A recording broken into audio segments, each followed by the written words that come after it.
It's only like half an inch, same as batting. It's like half an inch. A batsman always has a trigger movement. Bowlers go to the top of their mark. They always step in left foot, right foot, or whatever it is. You know, often you ask a fielder, if a ball goes over your right shoulder, what's your first movement? They don't know.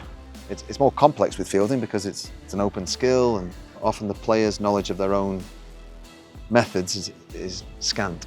Big Basket presents RCB Bold Diaries.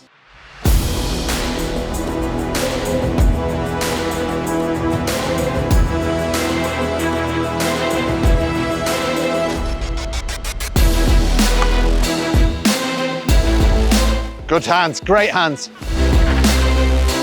Oh, no one's ever done this. Now hit, now hit. Yes!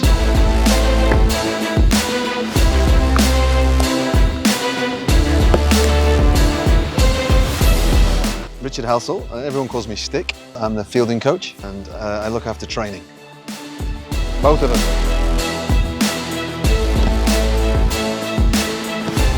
Yes! There aren't many jobs I didn't do in my 20s and experiences I had as a decent cricketer. But then I went into teaching, but then I got an unbelievable offer to go and study at Cambridge. I was born in Zimbabwe. I went back over for my brother's wedding. I met Andrew Flower. I stumbled on a Zimbabwe training session, got invited in. Then 10 years later, he ends up being the head coach of England. I'd been invited to work for England via the man who used to be in charge of Sussex.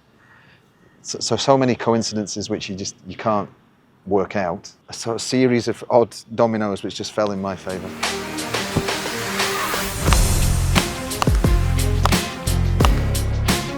It's worth saying that he's quite an important ally for Andy. Those two have worked together for a long time, not just with England, but across the globe with different competitions. So in many ways for Andy, it's nice to have someone that he can trust. But what that means is, when I say trust, it doesn't mean that those two always agree. In fact, it's quite humorous watching them argue at times. But I think, one of Andy's strengths is that he likes people around him that add to his thinking. He doesn't want just people around him that say yes. And I think watching Stick do that with Andy is really good.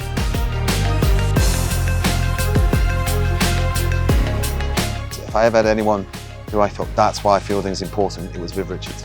To spend a couple of days with Viv Richards fielding, that was the World Cup final when he ran a couple of Australians out, which is obviously sensational. But just his presence on a cricket field, that was something else.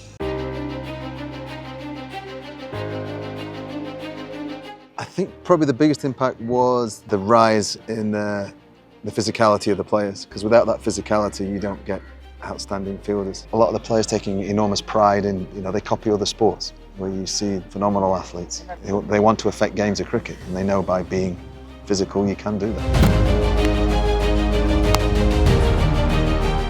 There are some really good catchers who weren't great athletes, and you can do that in Test cricket. You can sit at first slip or second slip for the 2.5 days you have to field for, and you can do a brilliant job for your side.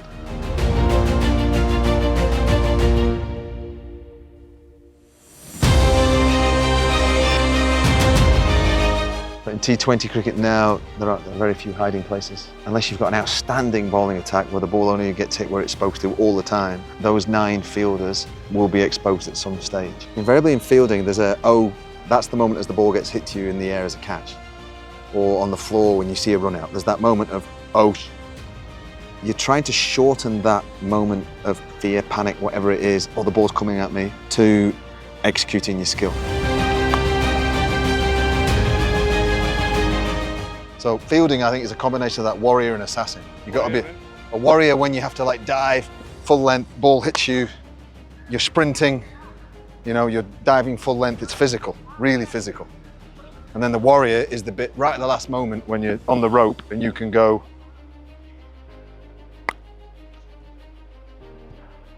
That's the assassin bit.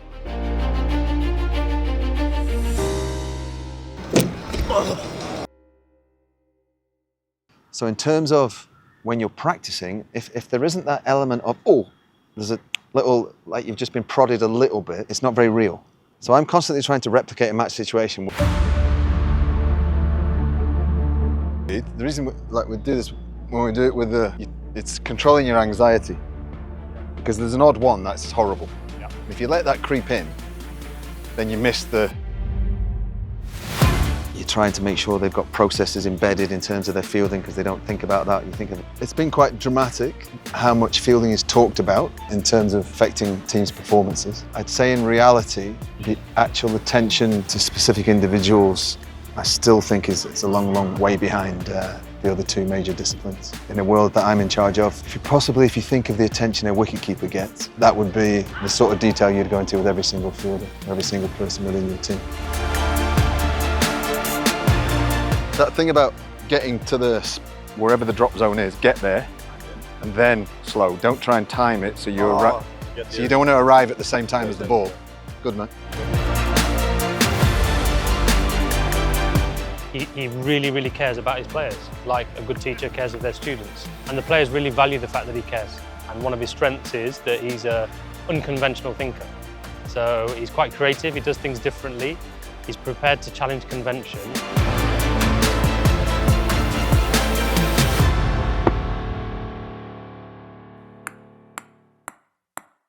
Maga. Weather Andre, perfect fit. Cinema Andre, super hit. 10 minutes Andre. Boys, big basket. 10 minutes Andre, big basket. 10 minutes Andre, big basket. Big Basket, delivering in Bengaluru and everywhere in 10 minutes.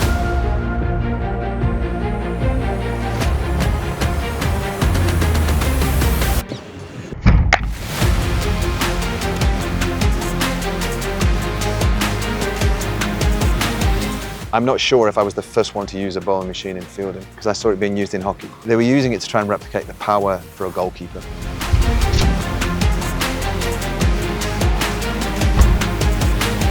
Yes! Yes!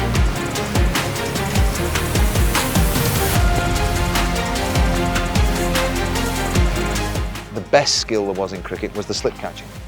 So you had people throwing to someone who nicking. That was exceptional because you had someone throwing at 80 miles an hour, because they had an 80 mile an hour arm, and a really skillful person nicking it, and it looked like proper practice. But people with 80 mile an hour arms who can hit a 12-inch target, there's not many of them around, but the machine could. So suddenly that was how it was introduced, and anyone can put a ball in the machine. I could go and stand next to the fielder who's at extra cover, and someone else is putting the ball in the machine, and I'm talking to them rather than... So it allowed me freedom to go and get closer to players, allows you to demonstrate things more significantly, and it's more realistic.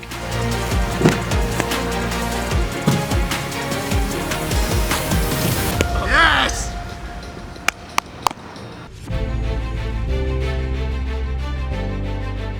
The grounds are much smaller in India, so you're on the ropes a lot more here. Squares, the outfields slide away really quickly. In the T20 tournaments, obviously you're playing at night, there's often dew, so it is quick.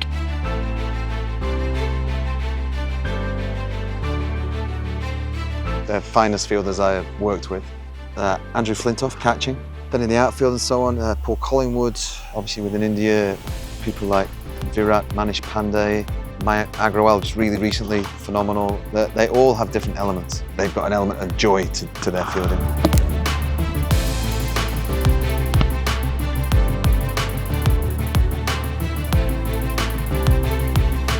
So Stick takes a real lead on planning and programming the sessions. So he's really good with scheduling to meet all of the players' need. Get it! Nice. He wouldn't catch the first one. You wouldn't catch the first one? No. So the one that's closest to him, he'll do what Timmy was doing, like Tim was doing over there. He'd go, catch the second one, then catch the first one again after he'd patted it up. And great catch. I've been involved now with coaching for probably over 30 years. The role I try to fill is, I try and fill in. If you need someone to throw, I can throw. If you need someone to help with the fast bowling, I can help with fast bowling. If it's something to do with the analysis, I can do all of them, but not as well as a Mallow or a Omni or a Freddie or a DK. I think I can empathise with all of them to help them get even better at what they do. That's my real strength. If you're trying to bring that all into what a training session looks like, I don't think there's many people in the world who've got my experience.